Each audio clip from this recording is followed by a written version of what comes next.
Good afternoon, happy Tuesday, and welcome to another episode of my Writer Corner. Um, as you can see up over here, I was able to get some of my extra reminders up. I also have one over here that you are not able to see, and I have two more that I need to find homes for. It's been a productive week. It's been a crazy week. I ended up picking up an extra overnight shift at my old job and got a couple of chapters knocked out, a dozen pages. I just finished up chapter 6 the other day. I am starting on chapter 7 this afternoon. I released today's edition of my world building blog. I started the digestive system in my anatomy and physiology class. Yes, that is my prissy little calico Missy Harley behind my left shoulder, my right shoulder. And something tells me that my chunky squirrel is about to hop up here.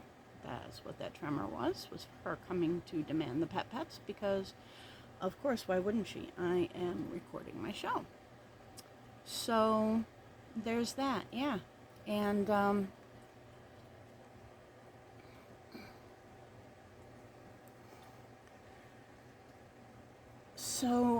I got a fair amount of writing done, a little bit more than I had expected, and it went in a direction I kind of wasn't anticipating because I was not, I still can't for the life of me find the notebooks that I am missing, so I am assuming that somebody sacrificed them to some dark deity in order to get what they needed. But anyways, so yeah, I am on to chapter 7, and that's going to be starting here shortly. Busy week this week, like I said. Home care tonight, tomorrow, Thursday, Friday, Saturday, Sunday, Monday. I have orientation at my new job finally, yay, on Thursday morning. I work my old job Thursday afternoon. Friday night I start at my new job, 7p to 7a, so Friday night, Saturday night, and Sunday night. 12-hour shifts into Monday when I have my anatomy and physiology class. So that's going to be interesting to see how I cope with no nap, because at least last week I was able to get in an hour and a half power nap before I left. But such is life when you have to be a responsible adult and do the things to keep up and help out and all of that other stuff. But, so the last chapter that I was working on, chapter 6, was focused a lot on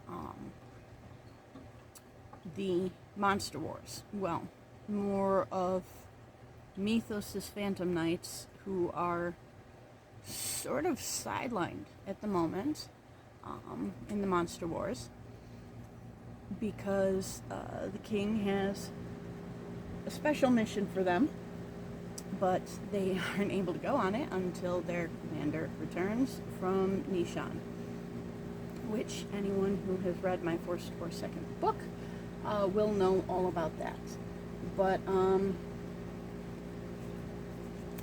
so yeah, he's been in Nishan. His storyline starts in book 3 with him returning after being away in Nishan, trying to enlist the Emperor for aid for the Monster War. And yeah. Also,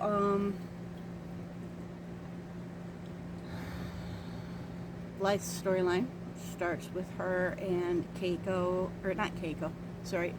and Jamian returning to Karnak I'm going to do some explaining of Karnak in this particular book because while it's had some significance in the earlier books, I really haven't addressed it much or spent much time with the characters there. So, I think pretty much everyone ends up spending a couple of days in Karnak. Yes, I did totally get the name from Egypt. What can I say? I grew up a 90s kid, and The Mummy was absolutely, hands down, one of my favorites. And the sequel wasn't too terrible either, as far as sequels go. And yes, I did actually put those on for background noise later on last week to just sort of be there. What else? I know, is my word. I've been... So Karnak, yeah, everybody, even Davin ends up spending some time there. But it's early on in the book, and chapter 7 is once again circling back to Kaelin, the elf princess turned chiefess of the Bakaran, who happened to be very much inspired by the Mongolian nomads. And I know a lot of it, when you read through it, they're going to be like, oh my goodness, you ripped off Game of Thrones, yada blah. No. There are some very, very specific distinctions. There's a lot that I wrote well before I ever even watched the Game of Thrones. But yeah, so no, I've been working on these books for 18 years. Game of Thrones has not come into this whatsoever. What else? Yes, lots of authors have inspired me. A lot of them are the reason that I continue to stay motivated to work on these books and get them done.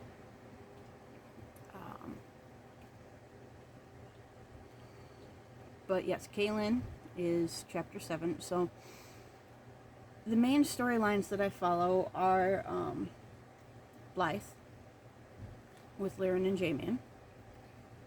Mythos with Keiko for the moment, and then later on in the Monster Wars. Princess Isadora with Princess Anya, Prince Glaive, and Prince Gordon. That's all one group of storylines. King Tarek, who also includes Sevlin and Willow, Saya, and Avery, his elven generals. And Kaelin has her own storyline, which will very soon include another elven character. No spoiler alerts there. And then Hajib has his own storyline now because things happen at the beginning of book 3 that send him on a journey with his beautiful wife, Kimshira, and one of Kaelin's other great warriors, Nafir. And so yeah, those are the main storylines that this book follows. And then, of course, some of those storylines cross and intertwine, and then they break apart. There's also bits and pieces of Isadora's personal bodyguards. Her war mage and magic advisor shows up with a little bit of her own storyline. Same with Princess Anya gets herself her own little entourage of guards and whatnot, so there's that too. And that all shows up later on in the books.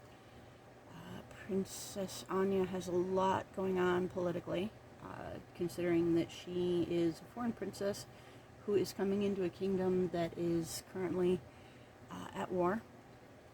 And hopefully I do that some justice. But